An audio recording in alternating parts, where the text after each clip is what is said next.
আসসালামু আলাইকুম। সবার আগে বাছাই করা 10টি আন্তর্জাতিক খবর জানিয়ে দেব। প্রথমেই থাকছে শিরোনাম। তবে তার আগে অনুরোধ থাকবে ভিডিওটিতে একটি লাইক দিবেন।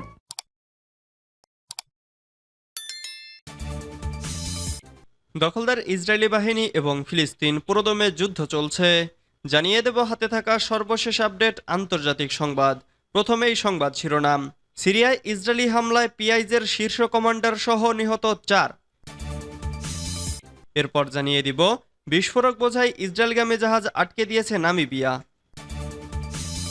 এদিকে পশ্চিম তীরে মসজিদে 5 ফিলিস্তিনি যোদ্ধাকে হত্যা করল ইসরায়েল। এরপর জানিয়ে দেব হাসিনা বন্যা ভিসা বাংলাদেশ ভারত সম্পর্কের প্রধান বাধা কোনটি। আরও জানিয়ে দেব প্রথমবারের মতো ইরান সরকারের নারী মুখপাত্র নিয়োগ। সর্বশেষ জানিয়ে দেব আম্বানিকে টপকে ভারতের শীর্ষধনী আদানি। এতক্ষণ শুনছিলেন সংবাদ শিরোনাম, এবারে বিস্তারিত। তবে অনুরোধ থাকবে ভিডিওটিতে একটি লাইক করবেন এবং কমেন্ট করে জানিয়ে দিবেন কোন জেলা থেকে আপনি আমাদের এই ভিডিওটি দেখছেন। সিরিয়ায় ইসরায়েলি হামলায় পিআইজের শীর্ষ কমান্ডার সহ নিহত 4। লেবাননের সীমান্তের কাছে সিরিয়ার চেকপয়েন্ট এলাকায় ইসরায়েলি হামলায় প্রাণ গেছে ফিলিস্তিনি সশস্ত্র সংগঠন প্যালেস্টিনিয়ান ইসলামিক জিহাদের শীর্ষ কমান্ডার সহ 4 জনের। বুধবার 28 আগস্ট এ তথ্য জানায় ইসরায়েলের সামরিক বাহিনী আইডিএফ। খবর বার্তা সংস্থা রয়টার্সের। হামলা হয়েছে বৈরুত দামেস্ক মহাসড়কের সিরিয়া অংশে। লেবাননে যাওয়ার পথে তাদের বহনকারী গাড়িতে ড্রোন হামলা চালানো হয়। তেল আবিবের দাবি, ফারিস কাসিম নামের ওই কমান্ডার সিরিয়া ও লেবানন থেকে ইসরায়েলে বিভিন্ন হামলা পরিচালনার দায়িত্বে ছিলেন। নিহত বাকি 3 জনের মধ্যে 2 জন ফিলিস্তিনি যোদ্ধা এবং 1 জন হিজবুল্লাহ সদস্য। নিরাপত্তা সূত্রের বরাত দিয়ে সৌদি ভিত্তিক গণমাধ্যম আল আরাবিয়া নিউজ জানায় তাদের বহনকারী গাড়িটিতে কোনো অস্ত্র ছিল না। তবে হিজবুল্লাহ বা পিআইজের পক্ষ থেকে তাৎক্ষণিক কোনো মন্তব্য পাওয়া যায়নি। বিস্ফোরক বোঝাই ইসরায়েলগামী জাহাজ আটকে দিয়েছে নামিবিয়া। বিস্ফোরক বোঝাই ইসরায়েলগামী জাহাজ আটকে দিয়েছে নামিবিয়া। মঙ্গলবার রাতে জাহাজটি আটকে দেয় নামিবিয়া পোর্টস অথরিটি। বিবিসির খবরে বলা হয়েছে চলমান গাজা যুদ্ধে ইসরায়েলের জন্য বিস্ফোরক বোঝাই জাহাজ পাঠিয়েছে ভিয়েতনাম। পরে ইসরায়েলগামী এমভি ক্যাথরিন নারে জাহাজটিতে যুদ্ধের সামরিক মালামাল পরিবহন করছে বলে কর্তৃপক্ষের সন্দেহ হয়। ফলে তারা নামিবিয়ায় নোঙর করার অনুমতি দেয়নি। পশ্চিম তীরে মসজিদে 5 ফিলিস্তিনি যোদ্ধাকে হত্যা করল ইসরায়েল। পশ্চিম তীরের তুলকারাম শহরের একটি মসজিদের ভিতরে লুকিয়ে থাকা 5 ফিলিস্তিনি যোদ্ধাকে হত্যা করেছে ইসরায়েল। বৃহস্পতিবার 29 আগস্ট এই দাবি করেছে ইসরায়েলি সামরিক বাহিনী। কয়েক মাসের মধ্যে দখলকৃত এই অঞ্চলে সবচেয়ে বড় হামলার ঘটনা এটি। এক প্রতিবেদনে এই খবর জানিয়েছে ব্রিটিশ বার্তা সংস্থা রয়টার্স। রয়টার্সের এক প্রত্যক্ষদর্শী বলেছেন অভিযান এখনও শেষ হয়নি। বুধবার ভোরে কয়েকশো ইসরায়েলি সেনা, হেলিকপ্টার, ড্রোন এবং সাজোয়া যান তুলকারাম, জেনিন ও জর্ডান উপত্যকার শহরগুলোতে হামলা চালায়। রয়টার্সের প্রত্যক্ষদর্শীর মতে গাজা ও পশ্চিম তীরের ফিলিস্তিনি অঞ্চলের 2টি প্রধান টেলিযোগাযোগ সংস্থার একটি জাওয়ালেও পুরোপুরি নেটওয়ার্ক বিভ্রাট ছিল। ফিলিস্তিনি স্বাস্থ্য কর্তৃপক্ষ জানিয়েছে বুধবারের অভিযানে অন্তত 12 ফিলিস্তিনি নিহত হয়েছেন। ইসরায়েলি সেনারা নির্জন শহরের রাস্তায় ও জেনিনের প্রধান হাসপাতালের সামনে অ্যাম্বুলেন্স তল্লাশি করে। সেখানে আশ্রয় নেওয়া যোদ্ধাদের প্রতিরোধ করতে বুধবার এই হাসপাতালে প্রবেশ বন্ধ করে দেয় তারা।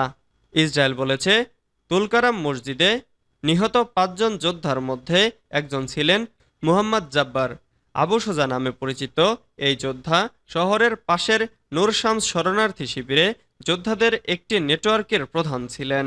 ইসলামিক জিহাদের সশস্ত্র শাখার তুলকারাম বিভাগ বলেছে, আমাদের নেতা হত্যার প্রতিক্রিয়ার অংশ হিসেবে যোদ্ধারা আবু ওবায়দা মসজিদের পিছনে একটি পদাতিক বাহিনীর ওপর অতর্কিত হামলা করতে সক্ষম হয়েছে।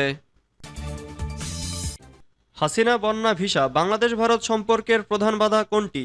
গত 5 আগস্ট ছাত্র জনতার প্রাণঘাতী গণ আন্দোলনের মুখে দেশ ছেড়ে ভারতে পালিয়েছেন ক্ষমতাচ্যুত সাবেক প্রধানমন্ত্রী শেখ হাসিনা। আওয়ামী সরকারের পতনের পর বাংলাদেশে বিশ্বস্ত এবং অনুগত মিত্র হারিয়েছে দিল্লি, এমনটাই মনে করেন বিশ্লেষকরা। এছাড়া একনায়ক হয়ে ওঠা শেখ হাসিনাকে আশ্রয় দেওয়ায় তীব্র ভারত বিরোধিতা তৈরি হচ্ছে বাংলাদেশে। শুধু তাই নয়, সাম্প্রতিক সময়ের বন্যার দায়ে ভারতের দিকে অভিযোগের তীর বাংলাদেশের রাজনৈতিক মহলের। এর মধ্যে হাসিনার ক্ষমতাচ্যুতির পর নিরাপত্তা উদ্যোগের দোহাই দিয়ে ভিসা সেন্টার বন্ধ রেখেছে ভারত। তাতে ভারত বাংলাদেশ সম্পর্কে ভাঙন আরও স্পষ্ট হচ্ছে।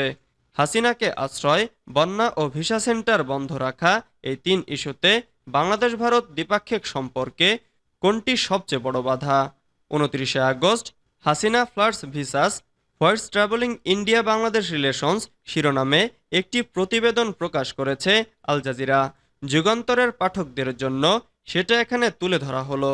গত সেপ্টেম্বরে ভারতের প্রধানমন্ত্রী নরেন্দ্র মোদী তার বাংলাদেশের সাবেক প্রধানমন্ত্রী শেখ হাসিনাকে বিশেষ অতিথি হিসেবে নয়াদিল্লিতে অনুষ্ঠিত G20 শীর্ষ সম্মেলনের সময় স্বাগত জানিয়েছিলেন। এটি ভারতের পক্ষ থেকে খুবই ঘনিষ্ঠ একজন প্রতিবেশীর প্রতি উষ্ণ আতিথেয়তার একটি ইঙ্গিত ছিল। প্রথমবারের মতো ইরান সরকারে নারী মুখপাত্র নিয়োগ। ইরান সরকারে এই প্রথম মুখপাত্র হিসেবে নিয়োগ পেয়েছেন একজন নারী। তিনি হলেন ফাতেমেহ মোহাজেরানি। বুধবার 28 আগস্ট মন্ত্রিসভার বৈঠকে ফাতেমেহকে এই পদে নিয়োগ দেওয়া হয়। এর মধ্য দিয়ে দেশটির প্রথমবার কোনো নারীকে সরকারের মুখপাত্র করা হলো। 1970 সালে ইরানের আরক শহরে জন্ম ফাতেমেহের। স্কটল্যান্ডের এডিনবরার হোয়াইট ওয়ার্ড ইউনিভার্সিটি থেকে ব্যবসা প্রশাসনে ডক্টরেট করেছেন তিনি। এর আগে 54 বছর বয়সী মেহেজেরানি ইরানের একটি বিশ্ববিদ্যালয়ের প্রধান হিসেবে দায়িত্ব পালন করেছেন। ইরানের সাবেক প্রেসিডেন্ট ইব্রাহিম রাইসির মুখপাত্র ছিলেন আলী বাহাদুরি জাহরুমি। আম্বানিকে টপকে ভারতের শীর্ষ ধনী আদানি। মুকেশ আম্বানিকে পেছনে ফেলে ভারতের শীর্ষ ধনীর তকমা নিজের করে নিয়েছেন গৌতম আদানি ও তার পরিবার। বর্তমানে তাদের সম্পত্তির পরিমাণ 11.6 লাখ কোটি রুপি। হুরুন ইন্ডিয়া রিচ লিস্ট 2024-এ এমন তথ্য উঠে এসেছে। গত এক বছরে আদানির সম্পত্তি 75% বেড়েছে। প্রতিবেদনে বলা হয়েছে, গত এক বছরে আদানি পোর্টের শেয়ার দর বেড়েছে 98%। তাছাড়া Adani energy, Adani gas, Adani transmission ও আদানি পাওয়ার এভারেজ শেয়ারের দামে 76% বৃদ্ধি পেয়েছে। 10.14 লাখ কোটি রুপির সম্পত্তি নিয়ে তালিকায় দ্বিতীয় অবস্থানে রয়েছেন মুকেশ আম্বানি। 31 জুলাই 2024-এ নেয়া স্ন্যাপশটের ওপর ভিত্তি করে সম্পত্তির পরিমাণ হিসাব করা হয়েছে। হুরুন ইন্ডিয়ার প্রতিষ্ঠাতা ও প্রধান গবেষক আনাস রহমান জুনায়েদ বলেন, ভারত এশিয়ায় সম্পদ তৈরির ইঞ্জিন হয়ে উঠেছে। তিনি আরও বলেন, ভারতের বিলিয়নারের সংখ্যা 29% বাড়লেও চীনে 25% কমেছে।